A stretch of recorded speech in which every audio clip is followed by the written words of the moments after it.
Hai teman-teman, selamat datang di IT News, tempatnya berita aktual dan fakta yang jarang diungkap media lain. Yuk dukung kami dengan cara subscribe, like, komen, dan share, supaya lebih banyak orang tahu apa yang sebenarnya terjadi.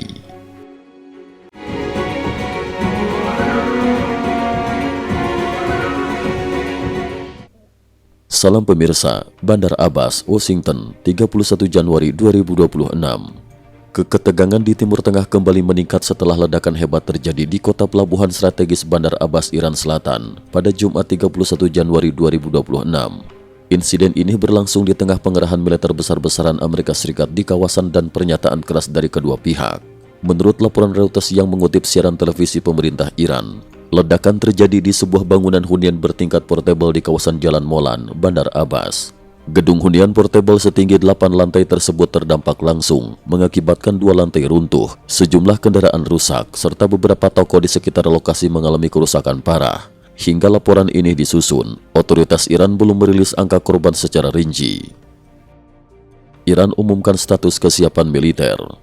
Pada hari yang sama, Reuters kembali mengutip laporan dari ARNA, kantor berita resmi Iran, yang menyebutkan bahwa Panglima Angkatan Darat Iran, Jenderal Hatami, menyatakan militer Iran telah sepenuhnya memasuki status pertahanan dan kesiapan tempur. Dalam pernyataannya, Hatami menegaskan bahwa kapabilitas dan teknologi nuklir Iran tidak dapat dihapuskan, menandakan sikap keras Teheran di tengah tekanan internasional yang terus meningkat. Sementara itu, dari Washington, Amerika Serikat dilaporkan telah mengerahkan kelompok tempur angkatan laut yang dipimpin oleh USS Abraham Lincoln untuk beroperasi keluar masuk kawasan Timur Tengah. Langkah ini dipandang sebagai bagian dari strategi tekanan militer terhadap Iran dan langsung menarik perhatian komunitas internasional. Presiden Amerika Serikat Donald Trump menyatakan bahwa dirinya memperkirakan Iran akan memilih jalur perundingan, bukan konfrontasi militer terbuka dengan Amerika Serikat.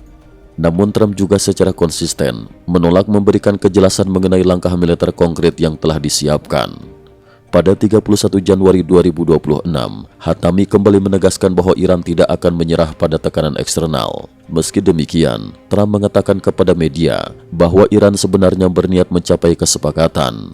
Saat ditanya apakah ia telah menetapkan batas waktu terakhir untuk negosiasi terkait program nuklir dan rudal Iran, Trump mengakui bahwa batas waktu itu memang ada, namun menolak mengungkapkan tanggalnya serta enggan membahas opsi militer secara terbuka. Opsi serangan militer AS mulai dibahas terbuka.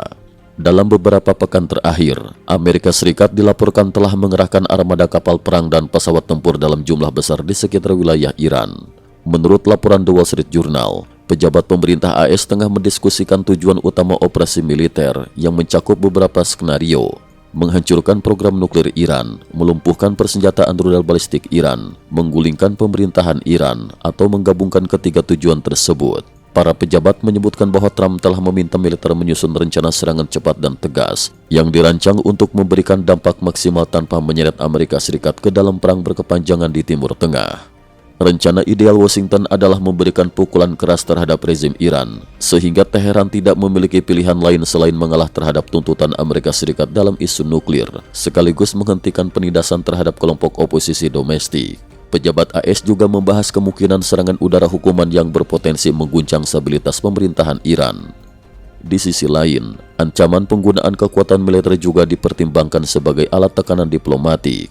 Trump telah menerima paparan berbagai rencana serangan potensial yang disusun bersama oleh Gedung Putih dan Pentagon, termasuk serangan besar-besaran terhadap rezim Iran dan fasilitas Korps Garda Revolusi Islam, serta opsi serangan terbatas terhadap target simbolis rezim guna menyisakan ruang eskalasi bertahap.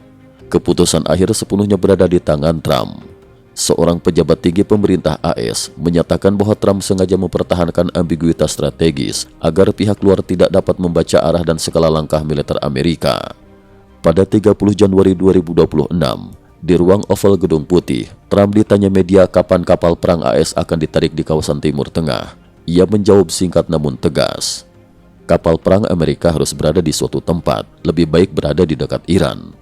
Dalam masa jabatan keduanya, Trump tercatat telah memerintahkan serangan militer terhadap target di Yaman, Iran, Venezuela, Suriah, Somalia, dan Nigeria, umumnya tanpa pidato pendahuluan dan tanpa meminta persetujuan Kongres. Ketua Kapal Staf Gabungan AS Dan Cain bersama para penasehat militer, Presiden disebut telah merancang berbagai operasi selama berbulan-bulan dengan fokus meminimalkan risiko terhadap pasukan AS, namun tetap memberikan keuntungan taktis signifikan bagi Gedung Putih. Target potensial jika serangan dilancarkan. Menurut laporan The Hill, mantan wakil asisten kepala staf Angkatan Udara AS, Richard Y. Newton, menyebutkan bahwa jika Trump menyetujui serangan terhadap Iran, target yang kemungkinan disasar meliputi infrastruktur pertahanan udara Iran, sistem pertahanan dan peluncuran rudal balistik, basis produksi drone, hingga struktur kepemimpinan rezim. Pemerintahan Trump menutup pernyataannya dengan sikap terbuka namun mengandung ancaman. Jika Iran ingin kembali berunding, kita akan lihat apakah kesepakatan bisa dicapai. Jika tidak, kita akan lihat apa yang akan terjadi. Cukup sekian dulu, terima kasih atas perhatiannya. IT News juga memiliki channel di platform kancing.com. Mohon kunjungan dan bantu subscribe agar bisa mengikuti perkembangan dunia tanpa batas. Terima kasih. Link kancing ada di dalam description.